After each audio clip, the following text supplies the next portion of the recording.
Reversible temperature और isothermal process. Isothermal process के लिए क्या होता है आप देखते हैं। प्रोसेस जिसका कांस्टेंट टेम्परेचर लॉस को आइसोथर्मल कहते हैं। Working substance assembled behind piston expands from high pressure to low pressure, their tendency to temperature to fall। High pressure से लो प्रेशर जब जाता है टेम्परेचर गिर जाता है। In an isothermal expansion, heat must be added continuously in order। Isothermal process में heat continuously देना पड़ता है। Keep the temperature at the initial stage. Expansion process में तुम हीट लेते जाओ। अच्छा हाँ, of course high pressure to low pressure मतलब वॉल्यूम इंक्रीज कर रहा है तो इसका मतलब वॉल्यूम इंक्रीज करेगा, तुम्हारा टेम्परेचर डिक्रीज होगा। टेम्परेचर डिक्रीज होगा तुम्हारा सिंपल, तुमको अगर एक्सपेंशन प्रोसेस है तो उसमें कंप्रेशन में तुमको हीट जो है निकालते रहना पड़ेगा। Heat must be removed out, और कहाँ ये एक्सपेंशन है तो तुमको हीट देना पड़ेगा। ठीक है, ये तो इस ग्राफ से पता चलता है। इसलिए ऐसे मेरे एग्जाम में तो थ्योरेटिकल क्वेश्चन आता है तो मैं थ्योरी पे ज़्यादा फोकस करना चाहूँगा, और डेरिवेशंस पे डिराइव भी आता है। Considering unit mass of working substance and applying first law to the process, Q equals to del U plus W। और क्योंकि आइसोथर्मल है तो टेम्परेचर चेंज जीरो है तो Q बराबर W, Q बराबर P dV। W क्या होता है तुम्हारा सिंपल सा, W बराबर Q, हाँ W बराबर ये होता है, और Q क्या होता है in case P V equal to constant और P V equal to constant. हाँ ठीक है, हाँ ठीक है ठीक है। हाँ तो तुम सिंपल से डब्ल्यू को क्या लिखता है, C P V N N V two by V one. हाँ सही है, P V N N V two by V one लिखता है।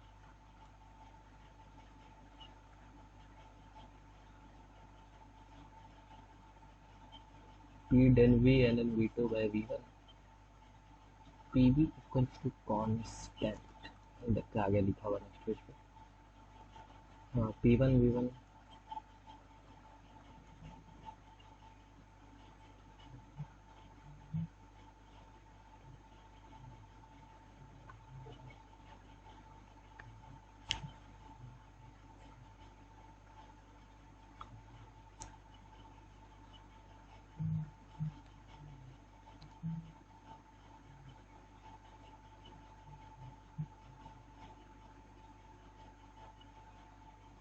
अच्छा हाँ तो हम तुम्हारा जो है कांस्टेंट सी को कुछ भी लिख सकते, पी वन लिख सकते चाहे पी टू लिख सकते, क्योंकि पी वी तो कांस्टेंट है चाहे। अरे इस तरह से हम अपने टाइम पे काहे नहीं थर्मोडायनेमिक्स पढ़ पाए, किताब सेक्सी है।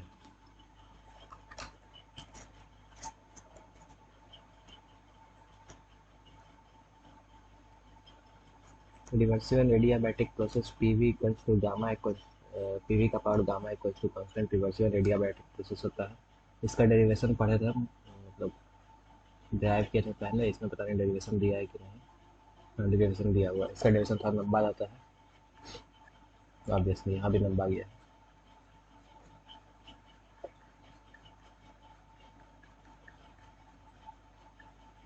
री एक्सपेंशन समरी है, फिर क्वेश्चन आ जाते हैं। क्वेश्चन का भी नहीं करना, फिर चैप्टर 2 पे आ जाएंगे।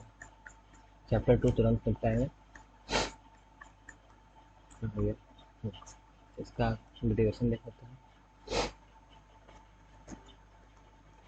एडियाबैटिक प्रोसेस में क्या होता है, हीट जीरो होता है, हीट का ट्रांसफर ही नहीं होता तो हीट जीरो आता है। ठीक है, तो W बराबर डेल यू होता है माइनस डेल यू, W बराबर minus del you.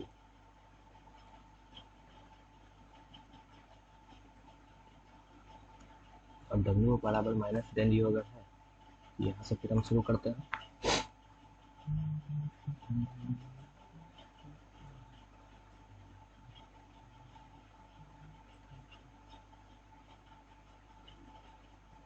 P V equals to, अगर नंबर ऑफ मोल्स को हम 1 मानते हैं तो तुम्हारा हम सिंपल से क्या कर सकते हैं, Q बराबर W प्लस यू होता है, ये है तुम्हारा जीरो। W बराबर डेल यू मतलब माइनस डेल यू। डब्ल्यू क्या होता है P D V, then U क्या होता है, देन यू को अगर अभी डी यू लिखते हैं तो हम इसको हमको लिखना है ना, हम इसको लिखते हैं n C delta T, n C V delta T, हाँ n C V delta T पर तुम्हारा होता है, ठीक है, n C V delta T constant volume पर, इसमें कोई वर्डन नहीं होता है, ठीक है, n C V delta T d T differential के फॉर्म में हम लिख रहे हैं, यहाँ भी डिफरेंशियल, यहाँ भी डिफरेंशियल होगा। तो अब तुम्हारा ये बचा है, अब तुम जो है इसके आगे यहाँ तक देख लो, यहाँ तक हम लोग पहुँच चुके हैं, बस पी को ये लिख दिया है N R T by B, ठीक है। अब dividing both sides by T, दोनों साइड टी से अगर हम डिवाइड कर देंगे तो हमको कुछ ऐसा मिल जाएगा, तो फिर इंटीग्रेट कर देंगे, डिवाइड करके टी से डिवाइड करेंगे, टी फिर इंटीग्रेट कर देंगे, तो इसका इंटीग्रेशन हो जाएगा तुम्हारा क्या, इतना, इसका इंटीग्रेशन इतना, ठीक है। अब टी को हम P V by R put कर देंगे, यहाँ पुट कर देंगे, यहाँ क्या है, यहाँ तो वी ही है, वॉल्यूम ही है। अब डिवाइड कर देंगे दोनों साइड सी वी से, अब आर बाई सी वी का फॉर्मूला यूज कर लेंगे, रिलेशन,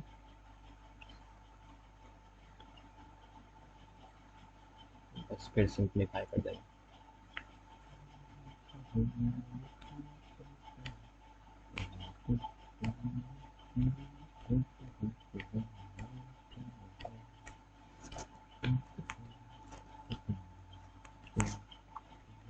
ठीक है, तो अगर हम स्टेप्स बताएंगे तुमको, पहले first law of thermodynamics, Q बराबर 0, W बराबर डब्ल्यू, पी डी वी बराबर N C V D T, T से दोनों तरफ डिवाइड करेंगे,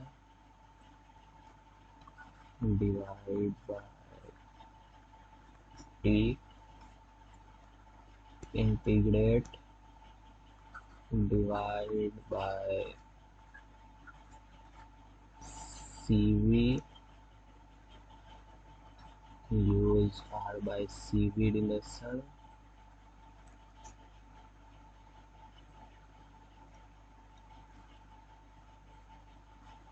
put T बराबर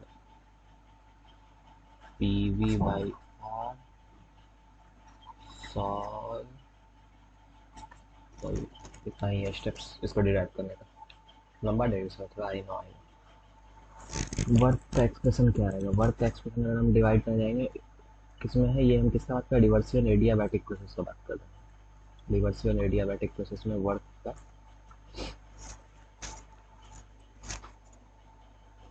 ये है, ठीक, ये है तुम्हारा वर्क, और इसको हम डिराइव कैसे करेंगे, अगर इसको हमको डिराइव करना है तो सिंपल से पी डी वी बराबर डी वी बाय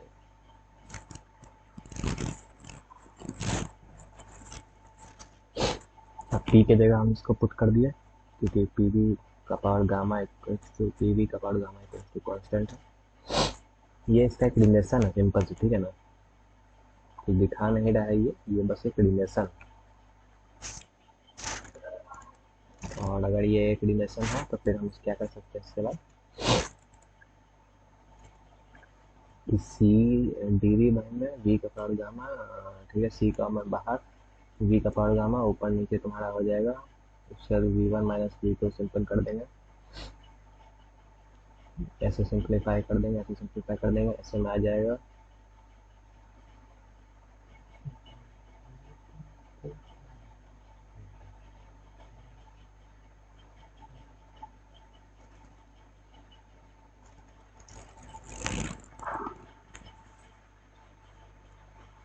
कांस्टेंट के जगह हम पुट कर दिया सिंपल से इसको,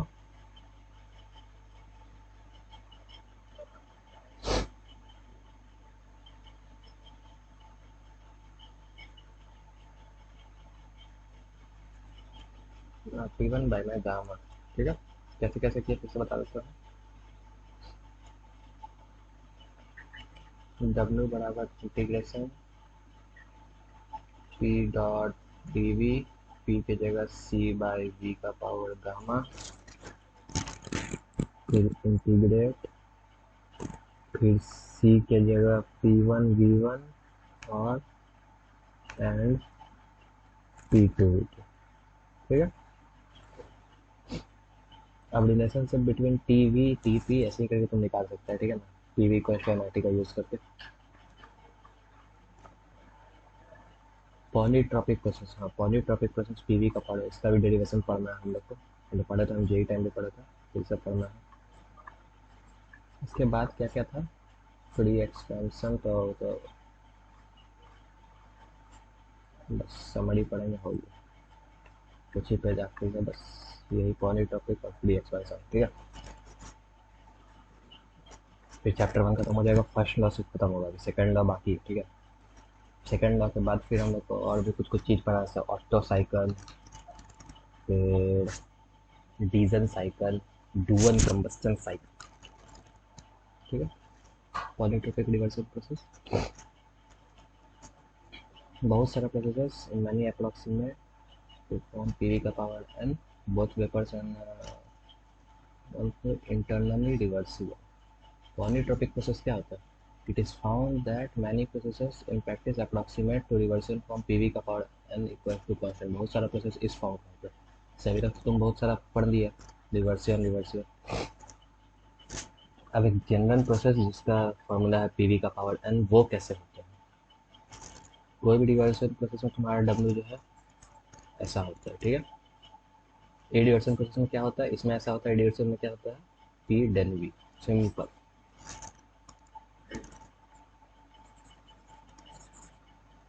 तो रिवर्सियल कैसा है, तो पी हमको दिया हुआ है, वैसे ही सेम क्वेश्चन जैसे उसमें किया था वैसे किया, डब्ल्यू आ गया मेरे पास, ऐसा रिलेशन आया, ऐसा रिलेशन आया, यहाँ पर रिलेशन होती है। अब हीट ट्रांसफर,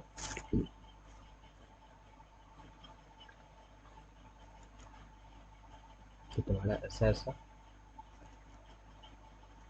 और क्यू की जगह हम इसमें यहाँ पर ये डाल दिए,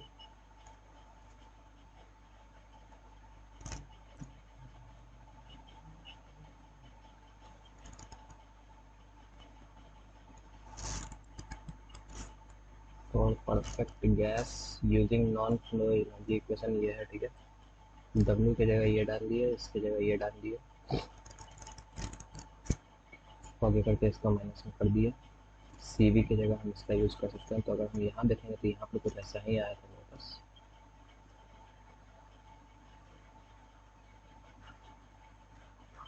क्योंकि यहाँ पर डब्ल्यू और यहाँ पर क्या तुम्हारा किसकी जगह आया है, यू की जगह, डब्ल्यू बराबर यू है, क्योंकि तुम्हारा जो यू का फॉर्मूला है वही तुम्हारा डब्ल्यू का फॉर्मूला हो जाएगा, और यू का फॉर्मूला तुम्हारा यही है। तुमको एक और डेरिवेशन का तुमको लग रहा है जरूरत है तुम्हारा, यहाँ पर सिंपल तुम क्या बोलेगा कि डब्ल्यू बराबर डेल यू तुम्हारा C V delta T R by gamma minus one, तुम इसको डायरेक्ट पुट कर दो आगे।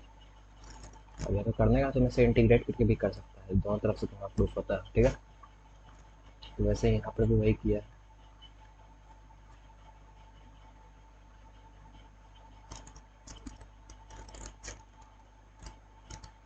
ठीक है ठीक है ठीक है,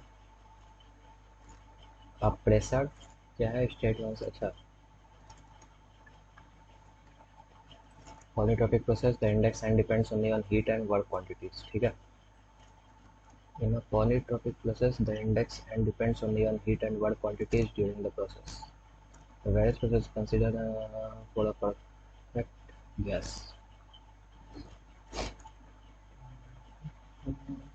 Free expansion.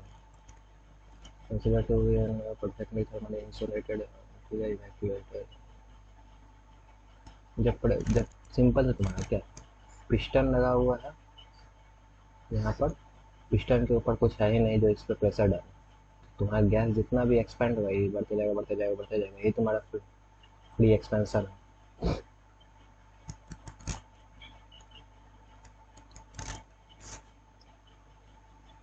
Be filled with sudden the pressure finally will lower than the pressure finally will be lower than इतना जिस known as free order. ये बहुत ज़्यादा इरिवर्सिबल है, मतलब कि अगर तुम्हारा हाँ तो हाईली इरिवर्सिबल नहीं, मतलब ये फ्री एक्सपेंशन एक तरह का तुम्हारा इरिवर्सिबल ही प्रोसेस होता है। इरिवर्सिबल प्रोसेस होता है, हाईली इरिवर्सिबल नहीं, मतलब सिंपल से इरिवर्सिबल, हाईली ठीक है। Since the fluid is adding continuously on the process, now apply first law of non-flow energy equation. First law of thermodynamics को हम लोग कहते हैं non flow of energy equation भी, इसको याद रखना, ठीक है। फर्स्ट लॉ ऑफ थर्मोडायनेमिक्स को हम लोग कहते हैं नॉन फ्लो एनर्जी इक्वेशन भी, law non flow energy equation, ठीक है। तुम्हारा क्या करेंगे, तो क्योंकि प्रेशर तुम्हारा क्या है, यहाँ पे कुछ दिया होगा, that is free expansion, the internal energy equals to internal energy initial equals to, हाँ क्योंकि तुम्हारा टेम्परेचर तुम्हारा चेंज ही नहीं होगा, फ्री एक्सपेंशन है, प्रेशर बढ़ जाता है, तुम्हारा टेम्परेचर को कांस्टेंट रखता है।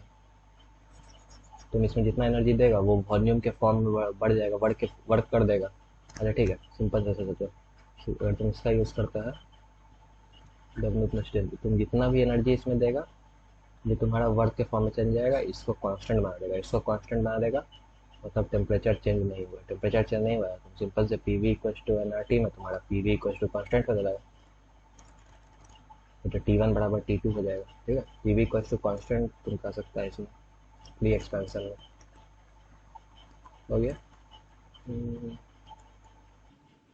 अभी तक जैसे हम लोग जितना भी पढ़े वो पढ़े थे नॉन फ्लो प्रोसेस के लिए। नॉन फ्लो प्रोसेस में क्या होता है, नॉन फ्लो मतलब फ्लो, अब पढ़ेंगे किसके लिए, ओपन स्टेडी फ्लो प्रोसेस के लिए, ठीक है।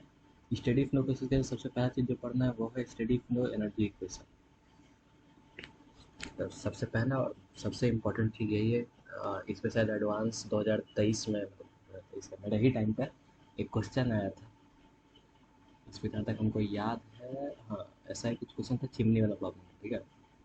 वो स्टेडी फ्लो एनर्जी इक्वेशन से ही बनता है, वो ऐसे जेई का पार्ट नहीं था पर आ गया था, तो उसमें ही तुम्हारा ये सब यूज़ होता था, कंटिन्यूटी ऑफ मास इक्वेशन, तो सब तुम्हारा इसी पार्ट से क्वेश्चन था, ठीक है। स्टेडी फ्लो एनर्जी इक्वेशन अब पढ़ते हैं इसको क्या है। Many practical problems, the rate at which fluid flow through a machine or piece of apparatus is constant. This type of flow is called steady flow. बहुत सारे प्रैक्टिकल प्रॉब्लम्स में एक रेट जिससे फ्लूइड फ्लो करता है machine से या तो एक पीस ऑफ अपैरेटस से, वो कांस्टेंट होता है। जैसे कि अगर हम फ्लूइड मैकेनिक्स में अगर पढ़े होंगे तो तुमको एक ऐसा सेटअप टाइप मिला होगा,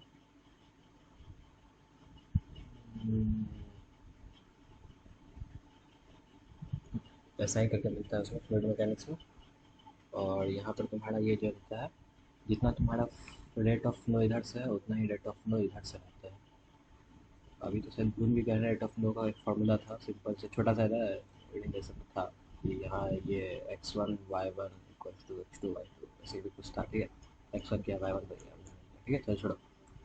ऐसा एक रिलेशन होता है, सिंपल से क्या बोला गया है यहाँ पर, बहुत सारे प्रैक्टिकल में the rate is constant, this type of flow is called steady flow.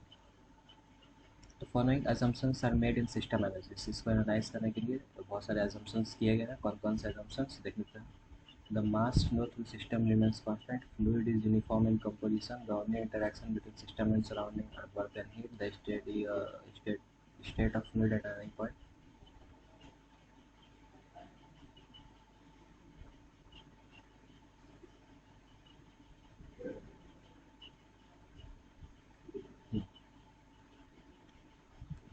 जो मास फ्लो है सिस्टम से वो कांस्टेंट है, जितना मास इधर से जाएगा उतना ही निकलेगा, ऐसे ही पता है।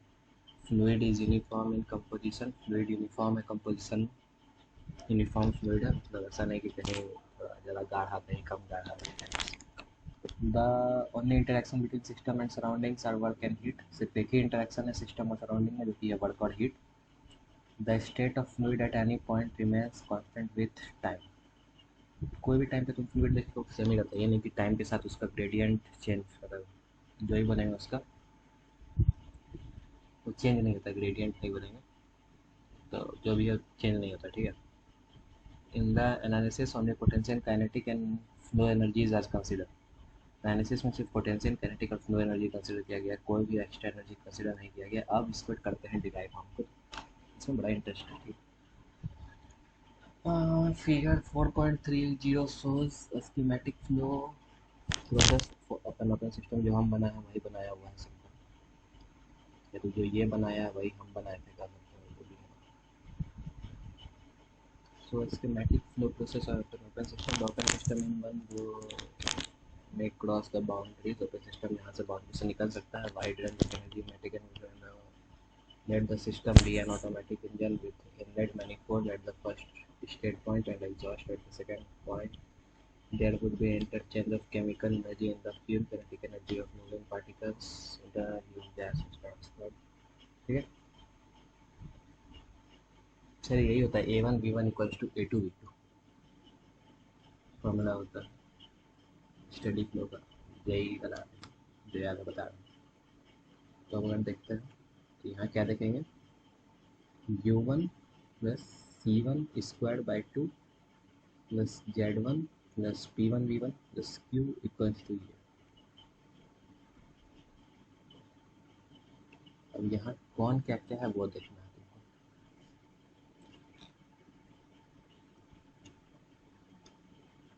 ठीक है। तो अब जरा समझते हैं, तो एक काम करते हैं, हम इस इक्वेशन को कहाँ यहाँ है ना, सब चीज़ को एक तरफ लेके आ जाते हैं। तो ये है, इसको हम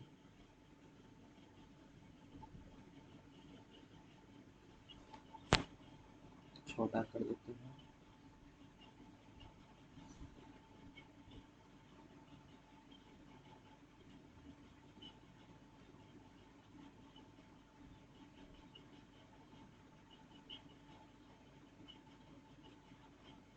ठीक है। और अब क्या किया है यार, ठीक है।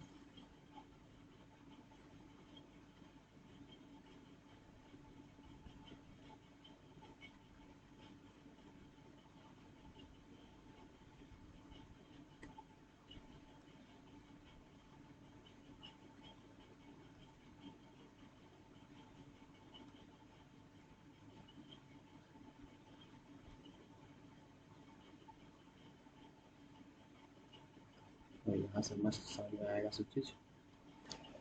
तो इसको हम वैल्यू कर एन, ठीक है।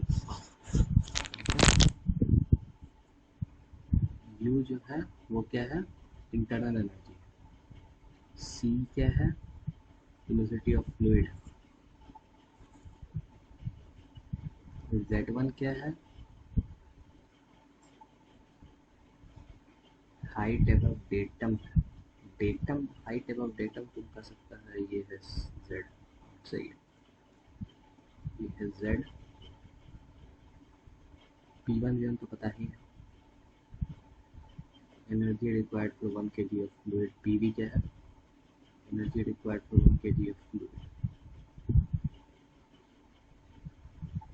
Q है हीट सप्लाइड, W है एनर्जी। तो यहाँ पर तुम्हारा जो इंटरनल एनर्जी है उसमें इसको वेलोसिटी ऑफ फ्लूइड बढ़ा दो। एनर्जी टोटल यहाँ कितना है, इस पॉइंट पे एनर्जी कितना है, इस पॉइंट पे एनर्जी कितना है। यहाँ पर तुम्हारा U1 है, velocity of fluid C1 V1 होगा तो C1 है स्क्वायर। Z1G है, Z1G मतलब कि GH होता है ना कुछ, ये भी तो कुछ H हाइट पे होगा तो उसको हम मानते हैं GH प्लस, तो उसमें P1V1 और प्लस Q। तो Q मतलब क्या कि हम इसमें हीट डालें, तो एनर्जी डालें, हीट नहीं बोलेंगे, इसमें हम एनर्जी डालें। एनर्जी डालें तो क्या हो गया, यहाँ पहुँच गया, पोटेंशियल एनर्जी बढ़ गया इसका। और ज़्यादा एनर्जी डालें, स्पीड भी इसका चेंज हो गया, बढ़ गया, इंटरनल एनर्जी भी चेंज हो गया, और कुछ वर्क भी कर दिया, एक साथ इतना चीज़ हो गया। ठीक है, तो वही सब चीज़ यहाँ पे दिखा गया। इस दोनों को जोड़ करके एक एच बना दिया, ये तो वैसा का वैसा है, ये सब वैसा का वैसा है। ठीक है, Z2 लिख दिया, एस एच है, जी एस लिख देता, कंफ्यूजन। ठीक है, चलो छोड़। तो मेन जो भी इक्वेशन है तुम्हारा, वो इक्वेशन कैसे हम लिख सकते हैं तुम्हारा, सिंपल से U1 प्लस, इसको हम अपने भाषा में छोटा सा जो लिखते हैं, V1 square by 2 plus MgH1 plus P1V1 plus Q equals two U2 plus V2 square by 2 plus 2, अरे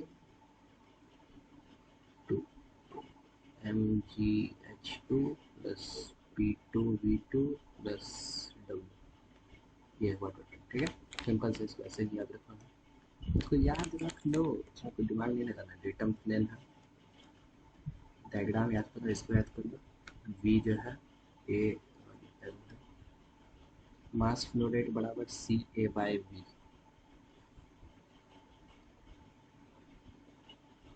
मास फ्लो रेट क्या है तुम्हारा, CA बाई V। ठीक है,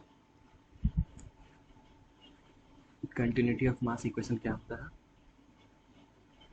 ये तुम्हारा C1 A1 V1 और C2 A2 V2। ठीक है, यही होता है तुम्हारा continuity equation.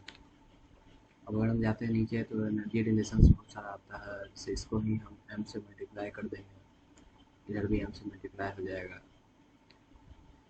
m kg of fluid है, अगर यहाँ पर माना गया था क्या 1 kg ऑफ फ्लूइड यहाँ माना गया, यहाँ हम लिख भी देते हैं for 1 kg of fluid, for 1 kg of fluid.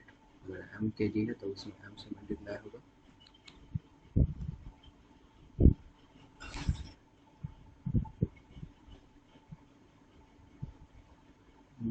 ठीक है। यह है तुम्हारा स्टेडी फ्लो के लिए तुम्हारा क्या आ गया। अभी तक तुम क्या पढ़ा था, अभी तक तुम छोटा सा दम पढ़ के खत्म किया हुआ था, क्योंकि वो तो तुम्हारा केस का नॉन फ्लो का तुम पढ़ा हुआ था। अब आ गया फ्लो का, फ्लो में आ गया तो ज़्यादा थोड़ा सा वैल्यू भी आ गया। ठीक है,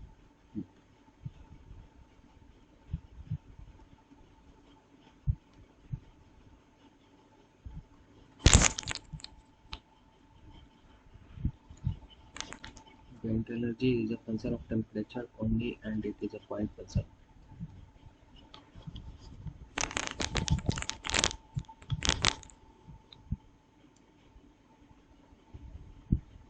इंटरनल एनर्जी कोई भी प्रोसेस पर डिपेंड नहीं करता, क्या सही चीज़ है, इंटरनल एनर्जी एक भी चीज़ पर डिपेंड ही नहीं करता, ऐसा सोचो। ठीक है, चाहे कोई भी प्रोसेस हो, कुछ भी रहे, अगर टेम्परेचर सेम है इंटरनल एनर्जी सेम, फ्लो हो, रिवर्सल हो, इरिवर्सिबल हो, स्टेडी हो, जो हो सेम का सेम, तो same value of Q transferred. ठीक है, property relation for energy equation. क्या किया, कुछ तो नहीं किया।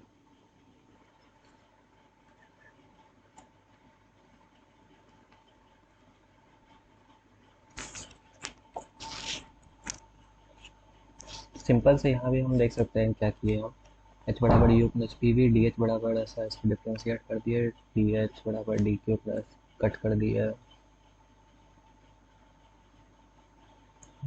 डी यू बराबर एज पर फर्स्ट लॉ अप्लाई टू, अच्छा नहीं कट नहीं किया, ये फर्स्ट लॉ हो गया। तो आप इस दोनों में किए रिलेशन निकाले, तो D H minus D Q बराबर वी डी पी, दोनों को इंटीग्रेट किए, माइनस वी डी पी बराबर Q minus del H, VDP represent PV area diagram behind 1 से 2 S1 फिगर 4.31 4.31 कहाँ है वो खोजते बैठो, इसी में नहीं खोजेंगे। द इक्वेशन तो सिंपल से तो ये भी कर सकते हैं ना।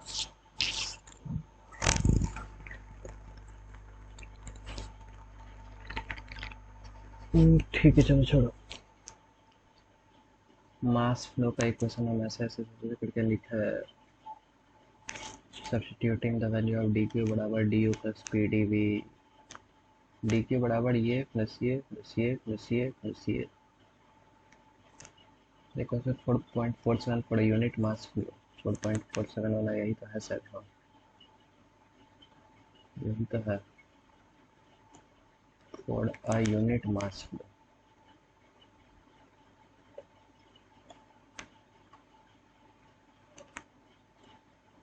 Substituting the value of d Q बराबर, इसमें अगर हम डालेंगे तो हमको कुछ ऐसा मिलेगा। P del P potential energy तुम्हारा चेंज जीरो होता है ज़्यादातर थर्मोडायनेमिक सिस्टम के लिए, ऐसा ही बचता है। अगर W बराबर जीरो है the area behind curve represent del K E, अगर डेल के ई बराबर जीरो है शाफ्ट वर्क। W बराबर इफ W बराबर zero the area behind the curve represent del K E, तो जो भी कर्व है तुम्हारा ये एरिया फिर तुम्हारा रिप्रेजेंट करेगा डेल के ई काइनेटिक एनर्जी, ठीक है। और अगर डेल के ई जीरो है तो एरिया बिहाइंड रिप्रेजेंट डब्ल्यू, ये शाफ्ट वर्क, जो कि तुम्हारा पिस्टन का जो भी होता है ये शाफ्ट, ये जितना काम करेगा वर्क करेगा उसको हम दिखाएगा, ठीक है। In case of nozzle, nozzle के केस में हम इसको एप्लीकेट करते हैं क्योंकि यहाँ पर तो डायरेक्टली फ्लो ही होता है, समान फ्लो होता है। पानी अगर जैसे नोजल से पानी निकला तो पानी वानी निकल रहा है तो तुम्हारा डायरेक्ट समान फ्लो करता है, ये नहीं कि बेकार सब चीज़, मतलब क्या ये बेकार बोल रहा है, ये पिस्टन नहीं मूव करता है। अरे यार बात रात होते हैं दिमाग में ठीक। Non steady flow constant process, VDP बराबर C square in case of nozzle. तो अगर पोटेंशियल एनर्जी जीरो है, काइनेटिक एनर्जी जीरो है, तो हमारा सिंपल से ये वर्क डन हो जाएगा, VDP वर्क डन हो जाएगा इन case of compressor.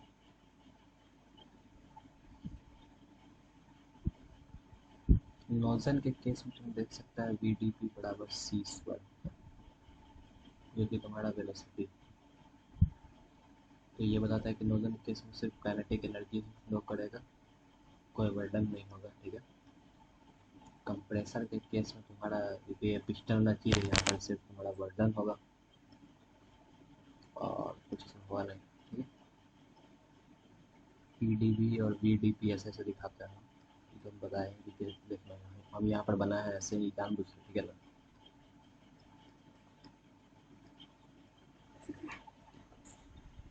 The work done in non-flow process is given by ये, हाँ ये तो पता ही होगा तुमको स्टार्टिंग से, ऐसा नहीं पता। Q बराबर W प्लस डेल यू नहीं पता है, del U plus W, sorry sorry sorry, हाँ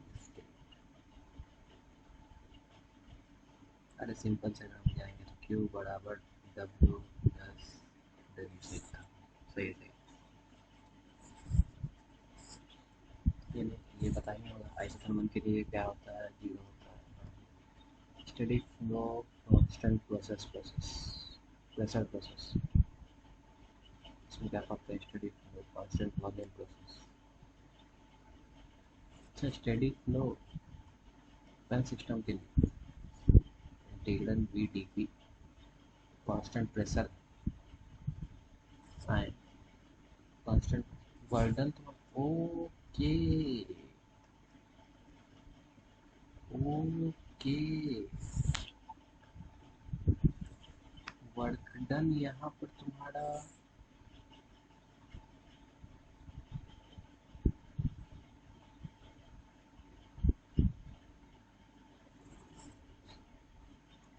VDP से दिखाते हैं।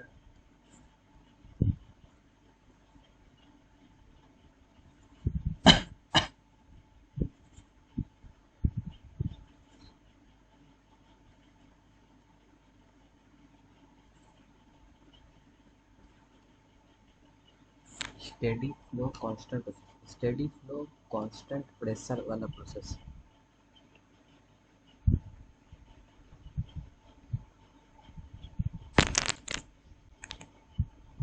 स्टेडी फ्लो कांस्टेंट वॉल्यूम वाला प्रेशर।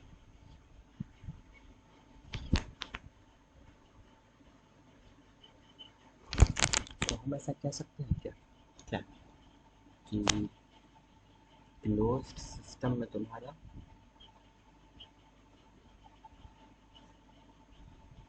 W बराबर minus P dot D V, और ओपन सिस्टम में तुम्हारा W बराबर minus V dot D V. ठीक है, तो इसको जरा समझ लो।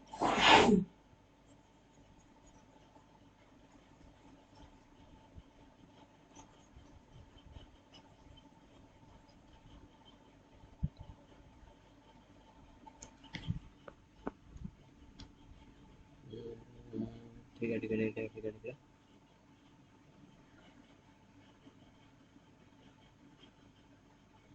और ऐसा क्यों हो रहा है? अच्छा नहीं नहीं, माइनस नहीं आता है यहाँ पर। ठीक, यहाँ माइनस नहीं, सिंपल पीडी। और ऐसा क्यों आता है?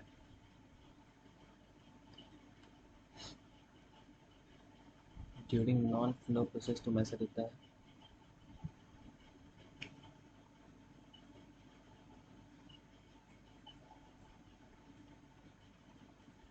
4.50 क्या है?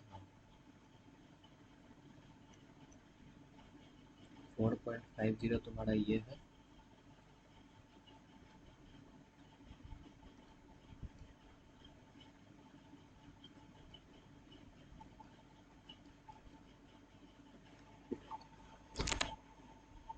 H बराबर U प्लस पी वी, इसको भी एक याद रखना। ये एंथैल्पी जो है तुम्हारा वर्क डन प्रोसेस पे है।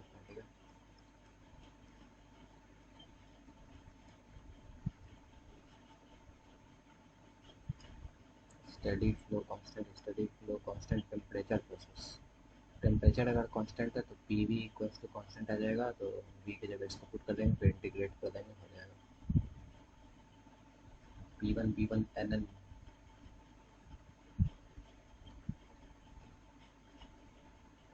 NRT NN P1 by P2 और NRT NN V2 by V1।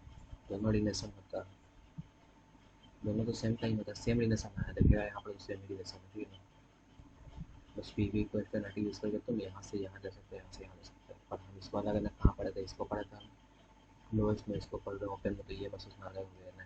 ठीक, चलो चलो। The energy equation for constant flow process, energy equation ये है।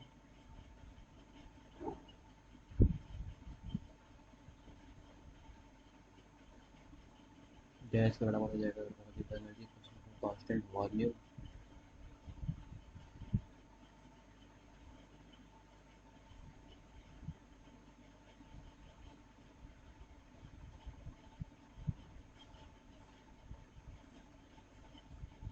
सिंपल से यही चीज़ यहाँ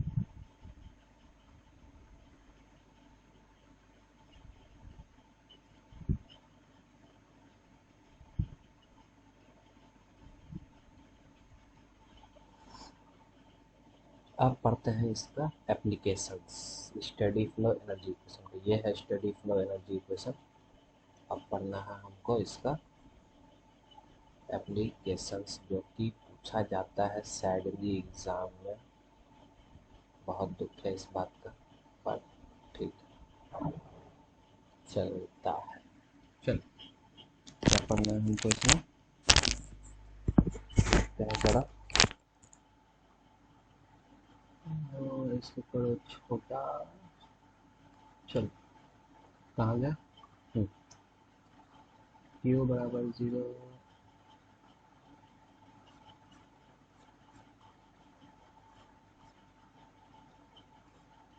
water turbine case में water turbine, water supplied from a height, the potential energy of water is converted into kinetic energy when it enters into turbine and part of it. अब इसका बस अलग अलग जगह यूज़ होगा, ठीक है। वाटर टर्बाइन में तुम इसका यूज़ देख लेगा। तो वाटर टर्बाइन तुम्हारा हीट से कुछ नया देना नहीं है, टेम्परेचर चेंज हो नहीं रहा है तो तुम्हारे डेली से कोई नया देना नहीं है। स्टार्टिंग का वेलोसिटी एंडिंग का वेलोसिटी है, स्टार्टिंग का वॉल्यूम एंडिंग का वॉल्यूम है, ठीक है। और z बराबर 0 तो तुम्हारा छोटा सा एकदम आ जाता है, ये कट के कट कट कुट के ये हो जाता है।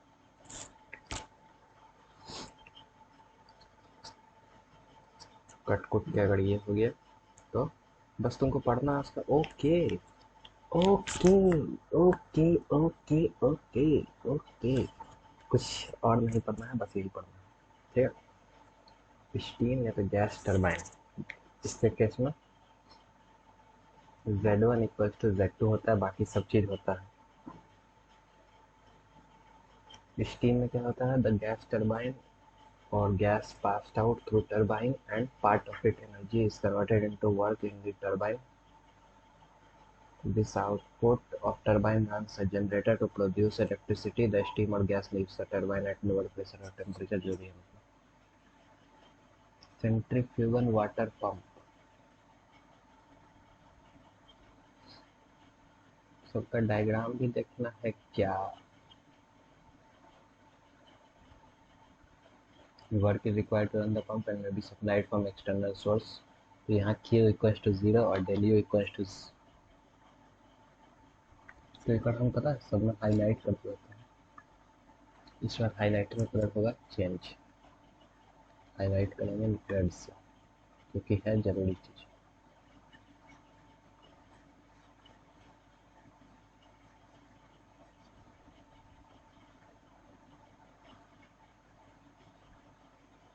इसमें क्या होता है,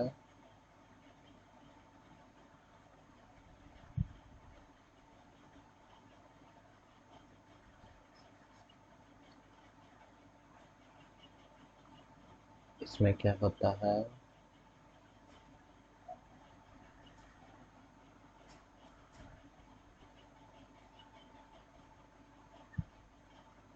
सेंट्रीफ्यूगल कंप्रेसर, इसमें भी वही होता है।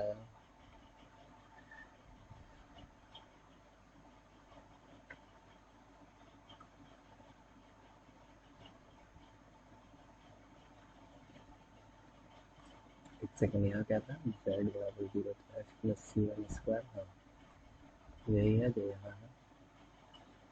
सेंट्रीफ्यूगल कंप्रेसर और गैस टर्बाइन सेम, रेसिप्रोकेटिंग। यहाँ क्या होता है,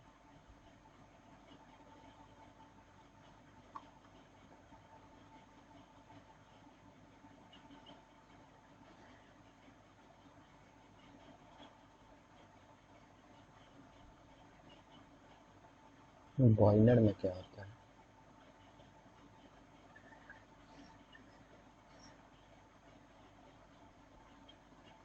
कंडेंसर में क्या होता है,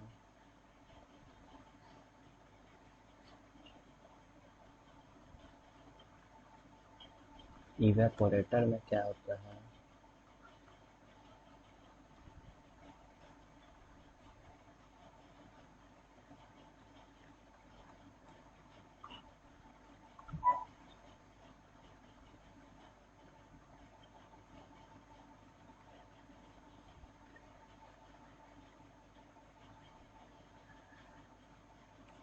ठीक है।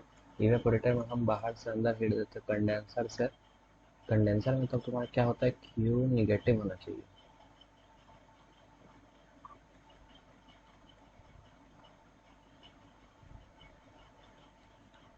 कंडेंसर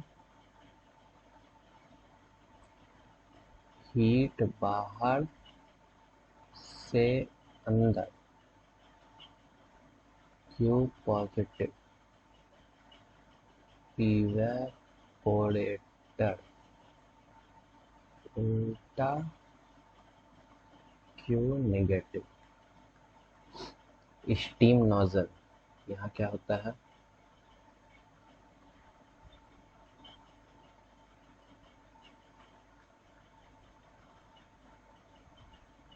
तो हमारा फर्स्ट चैप्टर हो चुका है खत्म। अब बारी है सेकंड चैप्टर का। सेकंड चैप्टर क्या है, second law of thermodynamics and entropy. तो सेकंड लॉ ऑफ थर्मोडायनेमिक्स और एंट्रोपी में अब क्या क्या पढ़ेंगे कि फर्स्ट लॉ का लिमिटेशन क्या क्या है और क्या क्या सेकंड लॉ करता है, ठीक है। तो एक बार इस चैप्टर का ओवरव्यू दे दिया जाए। तो limitation of first law, performance of heat engine, reverse heat engine के बारे में ही मोस्टली हम लोग यहाँ पढ़ेंगे, रिवर्सिबल प्रोसेस, क्योंकि एंट्रोपी नहीं पढ़ना है हम लोग को मेरे सेमेस्टर एग्जाम के लिए, ठीक है। सेकंड लॉ का तुमको एक तीनों स्टेटमेंट पढ़ना है, केल्विन प्लैंक तीनों, जो भी perpetual motion of second kind शायद पढ़ना ही है, जो पढ़ना है कोई बात नहीं। थर्मोडायनेमिक टेम्परेचर पढ़ना है, गासियस इनइक्वालिटी पढ़ने होंगे, चलो ठीक है कोई बात नहीं, देखते हैं कौन लिख, नहीं तो गासियस इनइक्वालिटी हमें नहीं पढ़ना है, ठीक है। तो गासियस इनइक्वालिटी नहीं पढ़ना है तो अभी के लिए स्किप कर देते हैं इसको। कार्नोट साइकिल बिल्कुल पढ़ना है, बिल्कुल पढ़ना है कार्नोट साइकिल, पूरा पढ़ना है कार्नोट साइकिल, ठीक है। कार्नोट साइकिल, कार्नोट थ्योरम सब पढ़ना है, कोरोनरी ऑफ कार्नोट थ्योरम भी पढ़ना है, एफिशिएंसी ऑफ हीट इंजन भी पढ़ना है,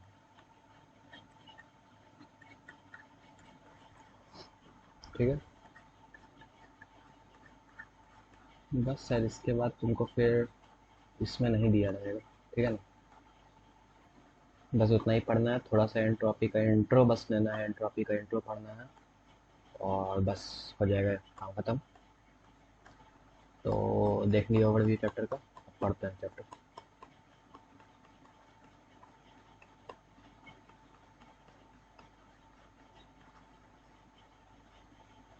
इतना बता रहे हैं कि फर्स्ट लॉ थर्मोडायनेमिक्स से छोटा है, ठीक है।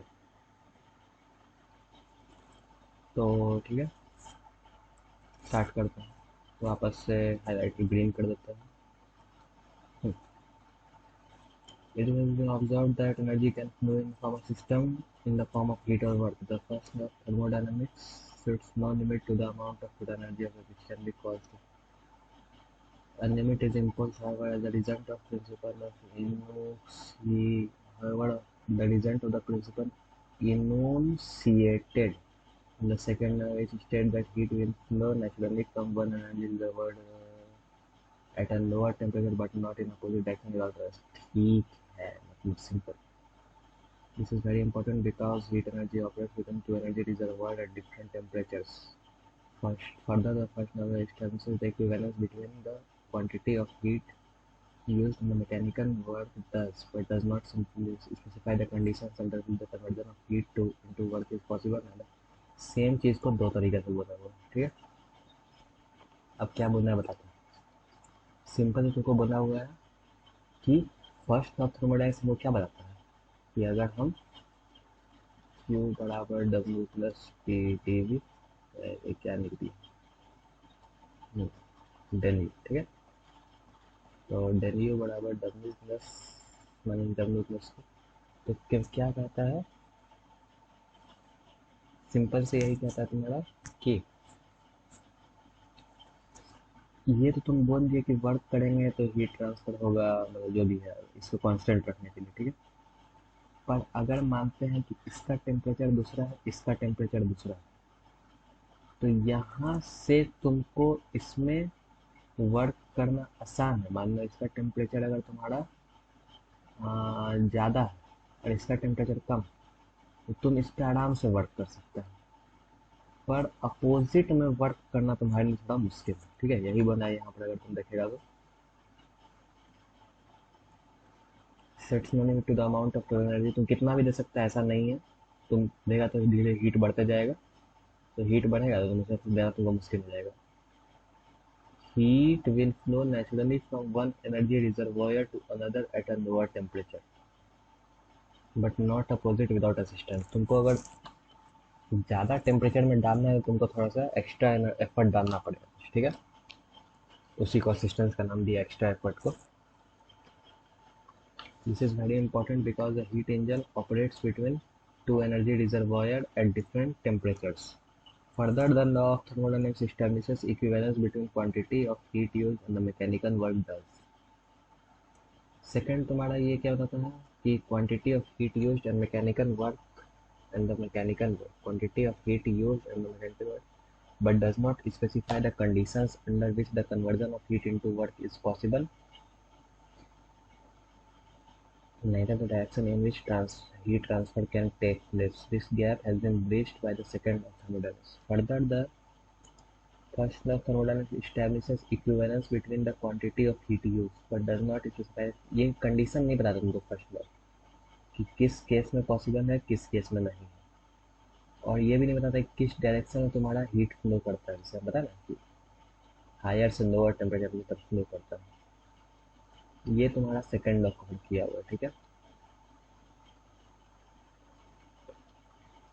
सिंपल से लिखो तो यहाँ पर हमें does not specify the condition under which conversion of heat into work is possible, और the direct neither the direction fix. ठीक है, जो भी performance of heat engine and reversed heat engine. तो थर्मल एफिशिएंसी तुम्हारा ये है, तुम कितना वर्क डन, तुम कितना हीट दिया और कितना वर्क डन तुमको मिला, ये होता है थर्मल एफिशिएंसी. ठीक है, net heat transfer to the engine, work done from the engine by the engine बोल सकता है. ठीक है, for a reversed heat engine जो कि रेफ्रिजरेटर से पता है, तुम्हारा ज़्यादा से ज़्यादा हीट मतलब ज़्यादा से ज़्यादा वर्क करके हीट खींचना वाला काम हो जाएगा. ठीक है, तो यहाँ पर तुम कोफिशिएंट ऑफ परफॉर्मेंस निकालते हो कि तुम जो है सिंपल से हीट को खींचो कितना उस पर. जैसे कि हम वर्क किए उसमें मानो पंखा से हम पंखा चला के खींच रहे हैं, तो बात है कि कितना खींच पा रहा है वो तुम्हारा बताता है कोफिशिएंट ऑफ परफॉर्मेंस. ये होता है रेफ्रिजरेटर के लिए. For a reversed heat engine acting as heat pump, the measure of success again called the coefficient of performance. It is defined by ठीक है, reversed heat engine acting as heat pump, the measure of success again called coefficient of performance, जिसको हम COP कहते हैं. Hot reservoir Q से W किए,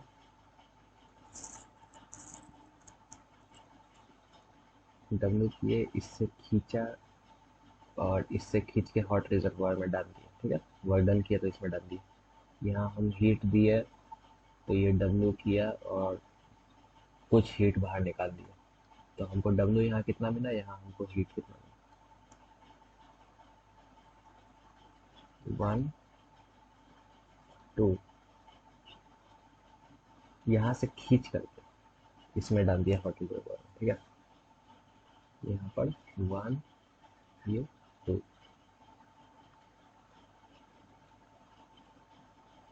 इन दोनों three cases. ठीक है, सिंपल से हम देख सकते हैं ये रिलेशन रिवर्सिबल प्रोसेसेस. अब reversal process should fulfill the process should not involve any friction. Heat transfer should not take place with finite temperature difference. Reversal process second energy transfer as the heat work forward should be identically equal to heat transfer. There should be free or expansion. No free, ऐसा free नहीं होना चाहिए. और हाँ तो free expansion क्योंकि तुम्हारा होता है irreversible. There should be no mixing of fluids. The process must proceed in series of equilibrium states. Some example. ये तो फिर एग्जाम्पल है, इसमें से कौन कौन सा पॉइंट है जिसको तुम याद रख सकते हो जो हमको भी याद रख सकता है टेक्निकली. फ्रिक्शन नहीं होगा,